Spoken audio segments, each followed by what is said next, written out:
سیدنا عمر رضی اللہ تعالیٰ عنہ نے اپنے زمانے میں ایران و فارس کی طرف جو فوج بھیجی، پوری منظم حکومت کے مقابلے میں جہاں لاکھوں کی تعداد میں فوج موجود تھی، ان کے مقابلے میں صرف 10,000 آدمی بھیجے۔ حضرت سعد بن ابی وقاص رضی اللہ تعالیٰ عنہ امیر لشکر تھے، جب یہاں پہنچے اور صورتحال دیکھی تو وہ خط لکھ کر بھیجا ہے، جس کو سارے اصحاب سیرت اور تاریخ نے نقل کیا ہے۔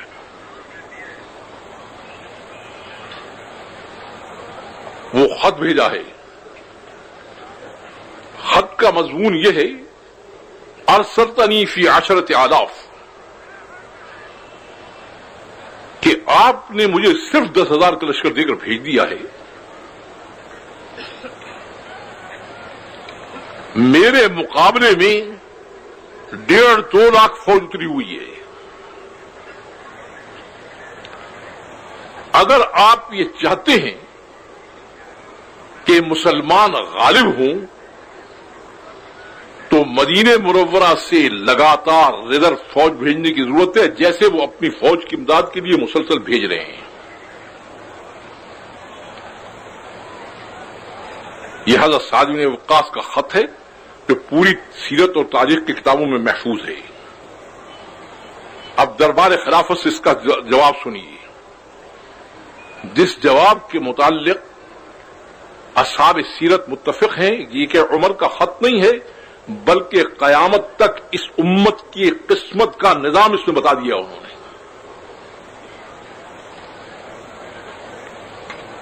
خط میں 2 باتیں لکھی ہیں، سیدنا عمر رضی اللہ تعالی نے خط میں 2 باتیں لکھی ہیں۔ پہلی بات یہ لکھی ہے کہ لا تنظر الی المدینۃ ثانیا، دوبارہ مدد کے لیے مدینے کی طرف مت دیکھنا۔ انی جعلت ناصرک معک،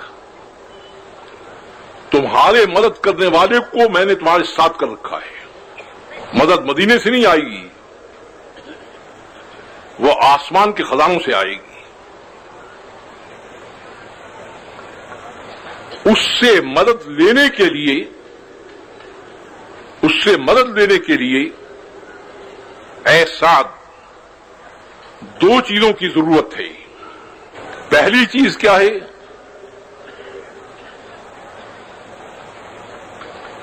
کہ اپنی اور اپنی جماعت کی، اپنے لشکر کی حفاظت کرو کہ ان کا کوئی عمل اللہ کے اوامر کے خلاف نہ ہونے پائے۔ اگر عمل کچھ ہوگا اور اس میں خلاف ہوگا تو بندے اور خدا کی مخالفت شروع ہو جائے گی، بدل کا سوال پیدا نہیں ہوتا ہے۔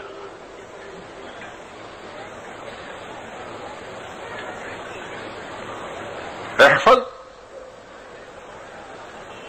انت ومن معك ان يخالفوا اعمال من اوامر اللہ سبحانہ وتعالی۔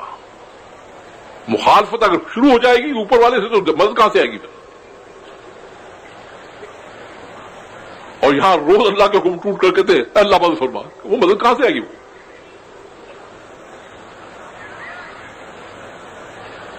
جس بات کو میں اصل کہنا چاہتا ہوں وہ آگے ہے اس خط میں۔ دوسری بات انہوں نے کیا لکھی کہ دیکھو، اگر تمہارے اور تمہاری جماعت کے اعمال اللہ کے اوامر کے مطابق بھی ہوں تو دشمن سے مقابلہ مت کر بیٹھنا۔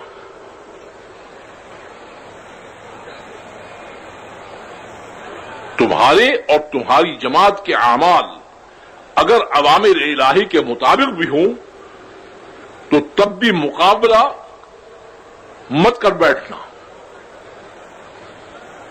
حضور اکرم صلی اللہ علیہ وسلم نے اللہ کا وہ نظام بتایا ہے، وہ میں تمہیں لکھ رہا ہوں یاد دہانی کی طرف۔ اور وہ نظام کیا ہے؟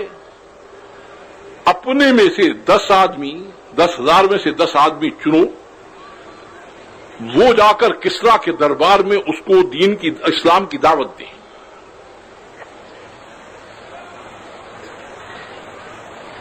اگر وہ قبول کر لیتا ہے تو تمہارا بھائی ہے، سینے سے لگا لینا. اگر قبول نہیں کرتا تو وہ قبول نہیں کرتا تو یہ میری اور تیری دعوت نہیں ہے، وہ اس طاقت کی دعوت ہے کہ ایک ہی ضرب لگا کر سب ختم کر دیتا ہے. وہ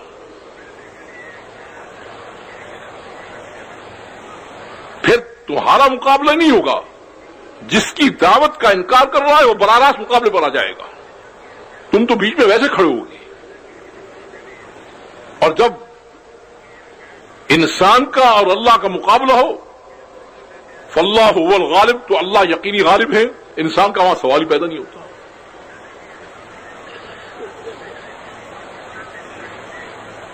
میں اسی وجہ سے کہا کرتا ہوں کہ تاریخ انسانی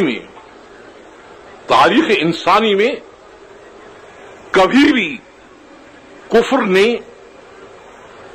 شکست نہیں کھائی ضرب انسانی سے. کفر جب ٹوٹتا ہے اور مار کھاتا ہے وہ ضرب ربانی سے کھاتا ہے. وہ اللہ کے مارے ہوئے جو ہوتے ہیں، پیچھے والے ان کو مارتے رہتے ہیں تو وہ سمجھتے ہیں کہ شاید ہم کچھ کر رہے ہیں. اور ضرب ربانی کے لیے شرط ہے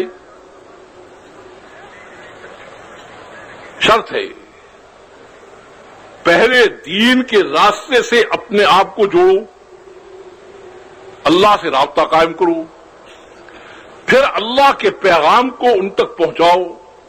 یہ پیغام یا کفر کو اسلام کی طرف موڑ دے گا یا کفر کو توڑ دے گا. متعینہ ایک نظام ہے.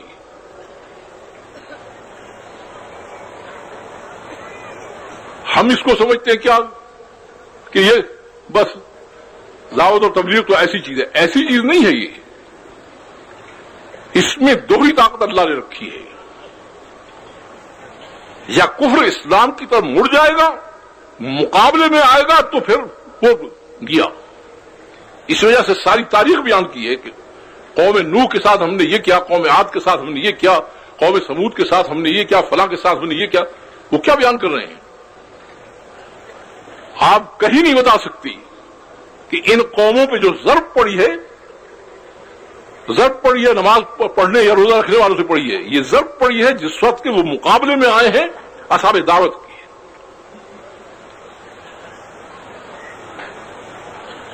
میں اسی بات سے کہا کرتا ہوں کہ اس امت کو رسول اللہ صلی اللہ علیہ وسلم سے تو اتنا ہی تعلق ہے کہ حضور اکرم صلی اللہ علیہ وسلم کی کچھ تعریف کر لیتے ہیں، کچھ نعتیں پڑھ لیتے ہیں. وہ آپ کو فکر تھا کہ یہ کفر کا اتنا بڑا جھمگٹا ہے.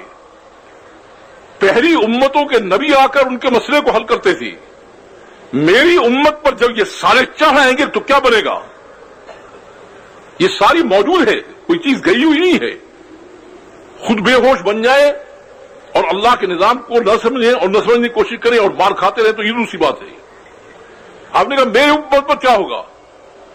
اللہ تعالی نے کہا کہ میں جو ان کی مدد کرتا تھا وہ کیوں کرتا تھا؟ میں ان کے مخالفین کے خلاف جو کارروائی کرتا تھا کیوں کرتا تھا؟ وہ میرے سفارتکار اور نمائندے تھے. جب وہ ان کی طرف ہاتھ بڑھاتے تھے میں ان کے ہاتھ توڑ دیتا تھا. آپ کی امت کو بھی میں وہی عظیم محنت دے رہا ہوں. یا کفر اس سے مڑ جائے گا یا سامنے آئے گا تو مار کھائے گا. اب اللہ کے نظام میں یہ بات ہے اور ہم کیا کہیں؟ کہتے یہ بھی کوئی کام ہے؟ تم امت کا مسئلہ کیسے حل ہو؟